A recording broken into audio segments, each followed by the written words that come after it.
King Charles's poignant last phone call with Prince Philip, who had one last witty quip. Today marks what should be a day of celebration for King Charles, his 18th wedding anniversary and spending Easter with his nearest and dearest. But it will also no doubt be a day of reflection for the monarch.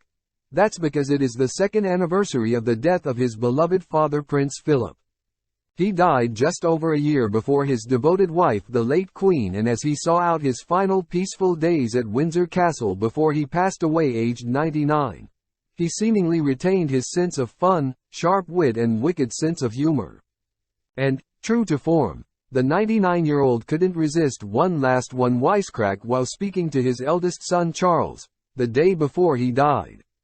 In a documentary celebrating the life of his father, Charles recalled the last conversation he had over the phone with Philip just hours before his death.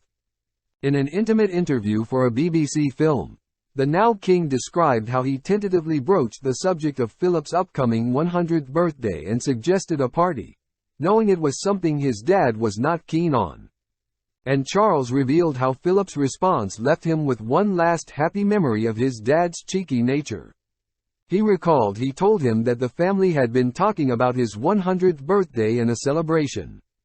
Knowing his father was slightly hard of hearing, Charles then repeated himself more loudly, emphasizing, "We're talking about your birthday. And whether there's going to be a reception."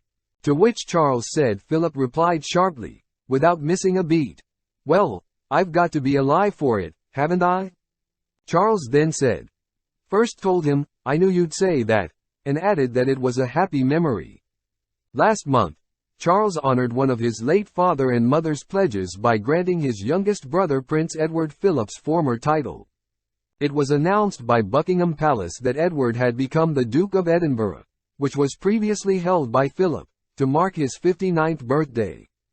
The granting of the Dukedom of Edinburgh to Edward means that Sophie is now known as the Duchess of Edinburgh.